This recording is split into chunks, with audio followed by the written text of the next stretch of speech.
Hello students, आज हम vector के बारे में पढ़ेंगे।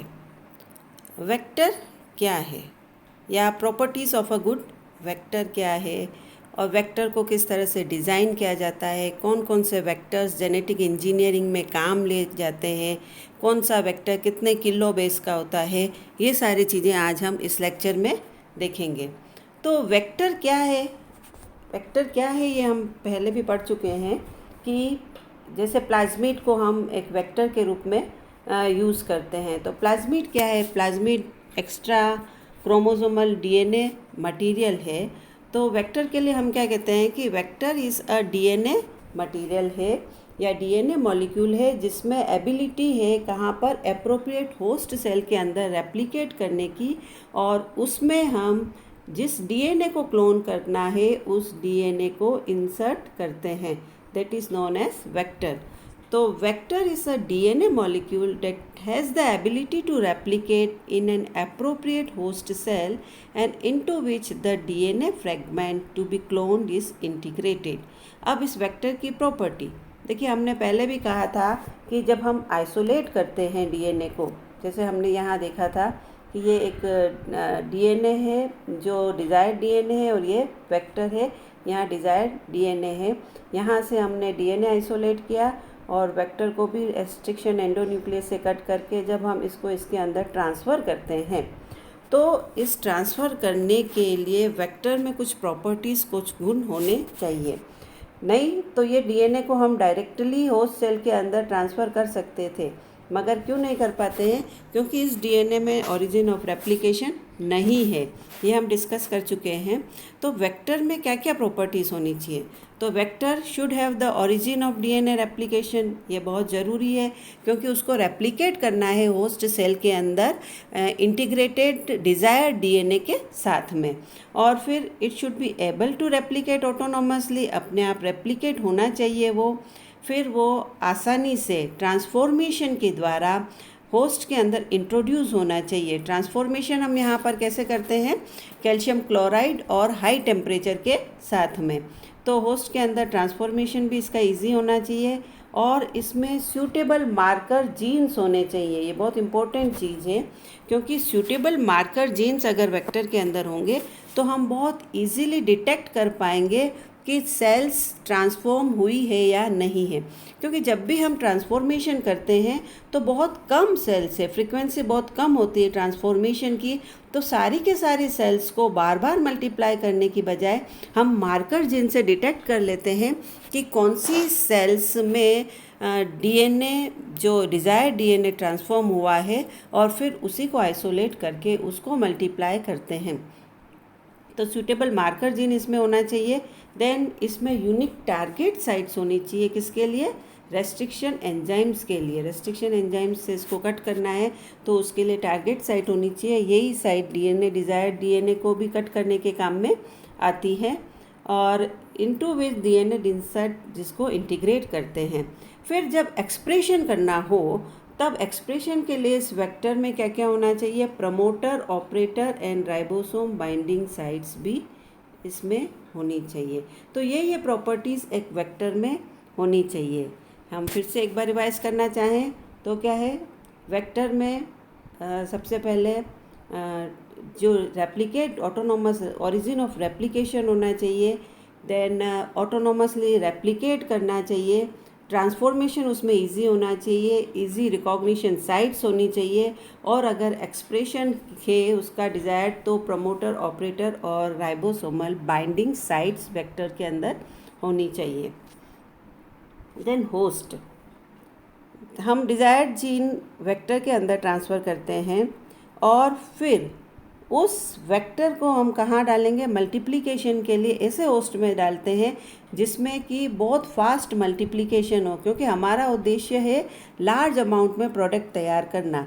तो होस्ट सेल वो है जिसके अंदर डिज़ायर्ड जीन का मल्टीप्लिकेशन होता है।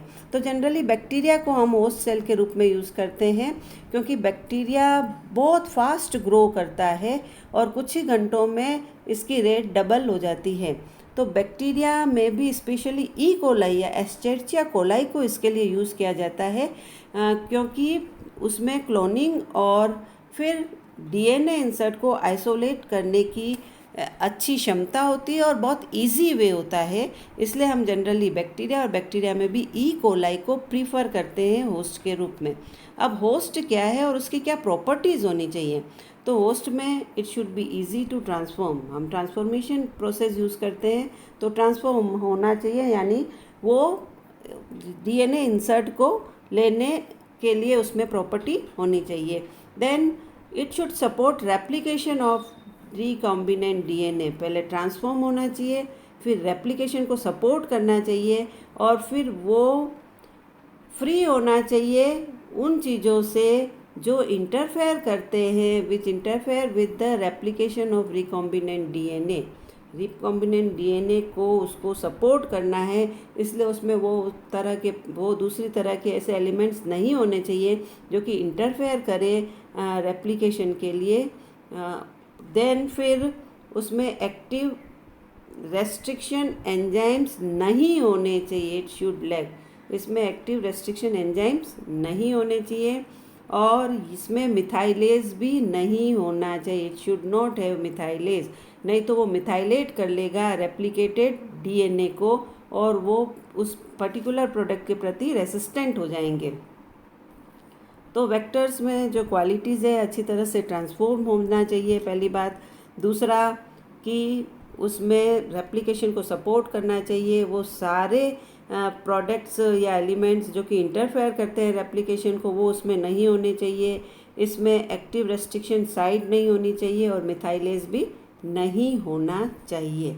अब ई कोलाई बहुत सारे वेक्टर्स को सपोर्ट करता है।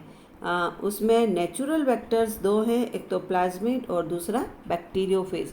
बैक्टीरियोफेज का लैम्डा वेक्टर ये नेचुरल है, और एक प्लाज्मिड जो कि नेचुरल वेक्टर है। इसके अलावा कई बार हम वेक्टर्स को कंस्ट्रक्ट करते हैं, डिज़ाइन करते हैं अकॉर्डिंग टू आवर एक्सपेरिमेंट्स। हमारे एक्सपेरिमेंट की क्या रिक्वायरमेंट है, जो डिजायर्ड जीन है कितने किलो बेस का है, और वो लेंथ किस वेक्टर के अंदर अच्छी तरह से इंसर्ट हो सकती है, इंटीग्रेट हो सकती है, उस हिसाब से हम हमारे जो एक्सपेरिमेंट्स को डिज़ाइन करते हैं और वेक्टर का सिलेक्शन करते हैं। तो कंस्ट्रक्टेड वेक्टर्स में कॉस्मिड है, शटल वेक्टर है, प्लाज्मिड है और ट्रांसपोजोन्स हैं। तो कॉस्मिड की हम बात करते हैं तो कॉस्मिड कोस प्लस प्लाज्मिड से बना है। तो कॉस्मिड में प्लाज्मिड है प्लस कोस साइट है लैम्डा बैक्टीरियोफेज की, ठीक है। देन हम आते हैं फेजमिड में, तो ये प्लाज्मिड प्लस फेज से बना हुआ है।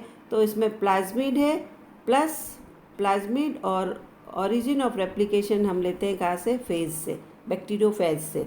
शटल वेक्टर के लिए हम कहते हैं कि शटल वेक्टर वो क्लोनिंग वेक्टर है जिसमें दो ओरिजिन ऑफ रेप्लिकेशन है, दो डिफरेंट ओरिजिन ऑफ रेप्लिकेशन है शटल वेक्टर में, और ये इसीलिए रेप्लिकेट करता है टू डिफरेंट ऑर्गेनिज्म में। तो अगर हमारा इंटरेस्ट इस तरह का है तो हम शटल वेक्टर को यूज़ करते हैं। देन ट्रांसपोजोन्स की बात करें, ट्रांसपोजोन्स जिसको कि हम जंपिंग जीन भी कहते हैं, जंपिंग जीन्स कहते हैं। ट्रांसपोजोन्स की डिस्कवरी आपने पहले कहीं पढ़ी होगी कि मेज़ में सबसे पहले मक्का में 1950 में बारबरा मैक्लिंटॉक ने जंपिंग जीन्स या ट्रांसपोजोन्स की डिस्कवरी की थी, और ये डीएनए सेगमेंट्स हैं जो जंप करते हैं एक लॉकस से दूसरे लॉकस की तरफ, और इसमें जो एंजाइम इन्वॉल्व होता है वो है ट्रांसपोजेस।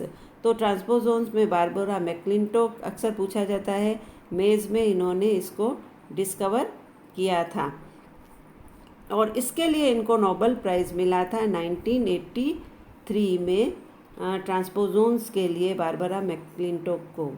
ट्रांसपोजोन्स वो इम्पोर्टेंट चीज़ें। देन प्लाज्मिड्स को क्लोनिंग वेक्टर के रूप में हम यूज़ करते हैं। हमने अभी अभी प्लाज्मिड्स के कैरेक्टर्स देखे हैं। जो प्लाज्मिड्स नेचुरली अकरिंग है उन प्लाज्मिड्स में कई बार साइज़ बड़ी होती है, और उसमें suitable recognition sites, marker genes और plus origin of replication important नहीं होता है। तो कई बार हम उसको कंस्ट्रक्ट करते हैं, प्लाज्मिड्स को वापस से बनाते हैं, और उन प्लाज्मिड्स को कंस्ट्रक्ट किया हुआ होता है वो प्लाज्मिड्स में हम वो सारे डिज़ायर्ड कैरेक्टर्स इन्वॉल्व करते हैं जो कि किसके लिए ज़रूरी है, ट्रांसफॉर्मेशन के लिए ज़रूरी है, या जो डीएनए इंसर्ट को लेकर मल्टीप्लिकेशन या क्लोनिंग के लिए जो आवश्यक होता है। तो अनमॉडिफाइड अनइंजीनियर्ड प्लाज्मिड्स में कुछ ऐसी दिक्कतें आती है, तो हम उसको क्या करते हैं, कंस्ट्रक्ट कर लेते हैं। तो हमको क्या चाहिए होता है, प्लाज्मिड में एक स्मॉल साइज़ चाहिए होती है, क्योंकि अगर वो ज़्यादा बड़ी साइज़ के होंगे, 15 किलो बेस से ज़्यादा बड़े प्लाज्मिड्स होंगे, तो वो रेप्लिकेट करने में, ई कोलाई में ट्रांसफ़र और प्लस रेप्लिकेशन में उसको दिक्कत आती है। फिर हमने पहले भी देखा कि उसमें रेस्ट्रिक्शन एंडोन्यूक्लियस रिकॉग्निशन साइट्स होनी चाहिए उसमें, देन उसमें मार्कर जीन्स होने चाहिए, ये भी हमने देखे हैं। तो इस हिसाब से साइंटिस्ट ने जो सबसे पहला प्लाज्मिड क्लोनिंग वेक्टर जो आर्टिफिशियली कंस्ट्रक्ट हुआ है, उसका नाम है PBR322।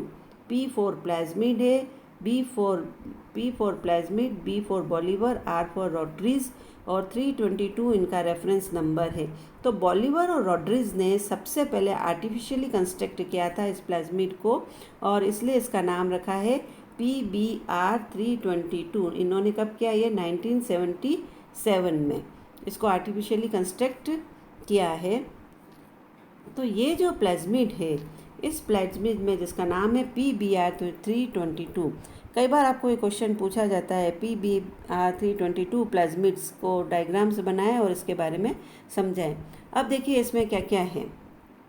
इसमें ओरिजिन ऑफ रेप्लिकेशन की साइट है, प्लस इसमें जो रेस्ट्रिक्शन एंडोन्यूक्लियस की 3 कट साइट है। कहाँ पर, जो टेट्रासाइक्लिन रेसिस्टेंट साइट है उसमें SAL1, BAMH1 और HIND3 की रेस्ट्रिक्शन एंडोन्यूक्लियस रिकॉग्निशन साइट्स हैं। देन EcoR1 की साइट है, इसके ऊपर EcoR1 है, ये BAM सेल, और ये इसमें कोई EcoR1 में कोई भी मार्कर जीन नहीं है, जबकि PST1 एम्पिसिलिन रेसिस्टेंट साइट है, और ये तीनों टेट्रासाइक्लिन रेसिस्टेंट साइट्स है। अब सपोज़ कि जो जीन ऑफ इंटरेस्ट है, जीन ऑफ इंटरेस्ट को हमने अगर यहाँ इंसर्ट किया है, सपोज़ यहाँ इंसर्ट करते हैं हम जीन ऑफ इंटरेस्ट, तो ये मार्कर जीन जो एम्पिसिलिन रेसिस्टेंट था वो अपनी रेसिस्टेंस की क्वालिटी को ख़त्म कर देगा, ये ससेप्टिबल हो जाएगा। तो अब अगर हम इसको उस मीडियम पर ग्रो कराएंगे जहाँ एम्पिसिलिन रखा है, तो ये सेल्स जहाँ की ट्रांसफॉर्मेशन हुआ है वो एम्पिसिलिन कंटेनिंग मीडियम पर मर जाएगी। सपोज़ कि हम यहाँ पर किसी भी रिकॉग्निशन साइट पर हिंड की, BAM की, SAL की यहाँ पर एंट्री कराते हैं किसकी, जीन ऑफ इंटरेस्ट की, तो टेट्रासाइक्लिन रेसिस्टेंट की जो क्वालिटी है वो ख़त्म हो जाती है, बाकी सब एज सच रहेगी। तो ये 2 मार्कर जीन्स हैं जो हमको ट्रांसफॉर्म सेल्स को डिटेक्ट करने में हेल्प करेंगे। कौन से मार्कर जीन्स हैं, एम्पिसिलिन रेसिस्टेंट है और टेट्रासाइक्लिन रेसिस्टेंट है। तो इस तरह से एक छोटा सा प्लाज्मिड बनता है जो हमारी सारी क्वालिटीज़ को, जो जो हमें प्रॉपर्टीज़ चाहिए वो फुलफ़िल करता है, और ये इसी तरह से ई कोलाई के अंदर ट्रांसफॉर्म होके रेप्लिकेट कर सकता है। तो हिंड साइट हीमोफिलस इन्फ्लुएंजा की है, BMH1 बैसिलस एमाइलोक्विफेसियंस की है, SL1 स्ट्रेप्टोमाइसिस एल्बस, PST1 प्रोविडेंशिया स्टुअर्टी की है, और ये फर्स्ट आर्टिफिशियली क्लोनिंग वेक्टर है जो 1977 में बॉलीवर और रॉड्रिग्स ने इसको सबसे पहले कंस्ट्रक्ट किया था या बनाया था।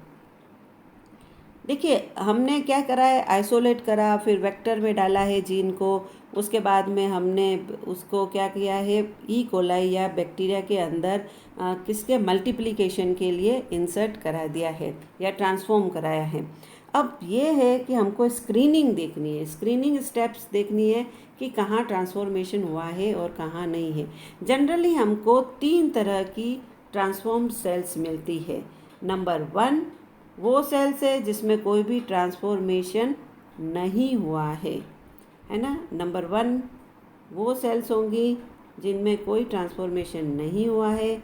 नंबर 2 में वो सेल्स होंगी जिसमें ट्रांसफॉर्मेशन हुआ है, और फिर नंबर 3 में वो सेल्स होंगी जिसमें कि प्लाज्मिड्स वापस रीसर्कुलराइज हो गया है और उसमें कोई ट्रांसफॉर्मेशन नहीं हुआ है।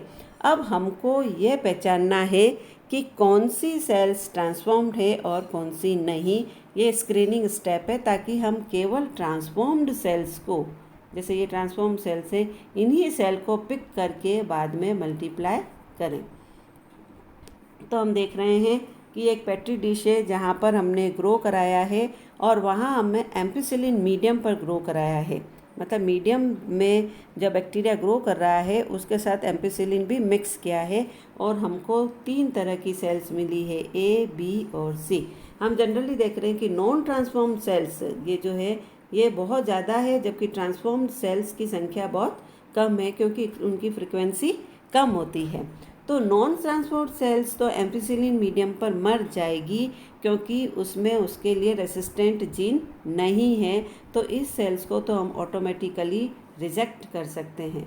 दूसरी तरफ हम देखते हैं कि रीसर्कुलराइज्ड प्लाज्मिड है। जो प्लाज्मिड है, हमने देखा था कि प्लाज्मिड में जो स्टिकी एंड्स बन रहे हैं, है ना, वो स्टिकी एंड्स बन रहे हैं, वो वापस से आपस में जुड़ जाते हैं। उनको जोड़ने के रोकने के लिए हम उसमें कुछ दूसरे एंजाइम्स भी डालते हैं, अल्केलाइन फॉस्फेटेज, है, मगर कुछ प्लाज्मिड्स वापस जुड़ जाते हैं। तो जो प्लाज्मिड्स रीसर्कुलराइज हो गए हैं उसमें ट्रांसफॉर्म्ड सेल्स एंटर नहीं किए, उसमें जीन ऑफ इंटरेस्ट नहीं है। तो ये जो है ये सेल्स जो है रीसर्कुलाइज प्लाज्मिड्स की हैं, ये सर्वाइव करेगी बिकॉज इसमें टेट्रासाइक्लिन रेसिस्टेंट जीन भी है और इसमें एम्पिसिलिन रेसिस्टेंट जीन भी है। तीसरा, जो ट्रांसफॉर्म्ड सेल्स हैं, क्योंकि हमने ट्रांसफॉर्मेशन कहाँ कराया है, हम वापस देखें कि हमने यहाँ ट्रांसफॉर्मेशन कराया है सपोज़, तो अगर हमने इस जगह ट्रांसफॉर्मेशन कराया है तो टेट्रासाइक्लिन में वो सेल्स मर जाएगी जबकि एम्पिसिलिन में वो सेल्स जिंदा रहेगी, ठीक है। और अगर हमने एम्पिसिलिन में ट्रांसफ़र कराया है तो एम्पिसिलिन मीडियम पे वो सेल्स मर जाती है। तो यहाँ हम देख रहे हैं कि सेल्स जिसमें कि क्लोन जीन है वो सर्वाइव करती है बिकॉज एम्पिसिलिन रेसिस्टेंट जीन इसमें इंटैक्ट है, क्योंकि हमने टेट्रासाइक्लिन रेसिस्टेंट जीन में उसको ट्रांसफॉर्म कराया था। अब हम क्या करेंगे, तो अब तो 2 सेल्स मिल गए, 2 में से हमको क्या करना है, सिलेक्शन तो किसी एक सेल का ही करना है जिसमें ट्रांसफॉर्मेशन हुआ है। तो हम नेक्स्ट स्टेप लेते हैं क्रॉस कन्फर्मेशन की। अब हम उसको ट्रांसफ़र कराते हैं, एक सेल्स को तो रिजेक्ट कर दी, बची हुई 2 सेल्स बी और सी को ट्रांसफ़र कराएंगे टेट्रासाइक्लिन प्लेट पर। कहाँ पर, टेट्रासाइक्लिन मीडियम है और इस मीडियम में हमने क्या रखा है, टेट्रासाइक्लिन इस प्लेट पर। अब टेट्रासाइक्लिन में, क्योंकि टेट्रासाइक्लिन का जो जीन था वहाँ हमने टेट्रासाइक्लिन रेसिस्टेंट साइट पर हमने रिकॉग्निशन साइट रिकॉग्नाइज की थी और वहाँ डीएनए ऑफ इंसर्ट इंटीग्रेट किया है। तो वो सेल्स अब टेट्रासाइक्लिन रेसिस्टेंट की बजाय क्या हो गई है, टेट्रासाइक्लिन ससेप्टिबल हो गई है। तो टेट्रासाइक्लिन सेल्स पर जो रीसर्कुलराइज प्लाज्मिड है वो तो सर्वाइव कर जाएगा, जबकि जो ट्रांसफॉर्म्ड सेल्स है वो वहाँ पर मर जाती है, डाई हो जाती है। तो उस लोकेशन को आइडेंटिफाई करके हम उसमें से ये पता लगा सकते हैं कि कौन सी सेल्स ऐसी है जिनमें जीन ऑफ इंटरेस्ट ट्रांसफॉर्म हुआ है। तो ये हम आइडेंटिफाई कर लेते हैं कि कॉलोनी सी में या पेट्री डिश सी में ऐसी कॉलोनी बनाई है जहाँ पर जीन ऑफ इंटरेस्ट ट्रांसफ़र हुआ है। ये हम मार्क कर देंगे पेट्री डिश पर पहले से ही और फिर उन सेल्स को ही पिक करके ग्रो करवाएंगे मीडियम पर और बाद में हम इनको बहुत ज़्यादा लेवल पर बहुत ज़्यादा ट्रांसफ़र करेंगे, बहुत ज़्यादा मल्टीप्लाई करेंगे ताकि बहुत लार्ज अमाउंट में हमको प्रोडक्ट प्रोटीन के रूप में, एंजाइम के रूप में मिले और हम उसको कमर्शियलाइज़ कर सकें और ह्यूमन वेलफेयर के लिए काम में लिया जा सके। तो ये कंप्लीट होता है हमारा वेक्टर सिस्टम की कौन कौन से वेक्टर्स हैं, किस वेक्टर को कब यूज़ किया जाता है, कौन से वेक्टर्स कितने किलो बेस साइज़ के होते हैं या हमारा इंटरेस्ट किस में थे। अगर हमारा डीएनए ऑफ इंटरेस्ट ज़्यादा किलो बेस का है तो हमको बड़े या दूसरे वेक्टर्स काम में लेने पड़ेंगे, अगर वो कम है तो प्लाज्मिड जैसे छोटे वेक्टर्स हम काम में ले सकते हैं। अगर हमारे पास 1000 किलो बेस से ज़्यादा का ये है डीएनए ऑफ इंटरेस्ट, तो हमको इस आर्टिफिशियल क्रोमोसोम भी काम में लेना पड़ सकता है। 45 किलो बेस के हैं तो कॉस्मिड ले सकते हैं, 25 के हैं तो बैक्टीरियोफेज। ये डिपेंड करेगा हमारे एक्सपेरिमेंट के ऊपर, हमारे एक्सपेरिमेंट के हिसाब से कि हम क्या, कब और कैसे, किस चीज़ को यूज़ कर रहे हैं, कैसे काम में ले रहे हैं और कैसे इसका एंटर कर रहे हैं। तो ये कंप्लीट होता है वेक्टर। अच्छी तरह से पढ़ें सब लोग। Thank you.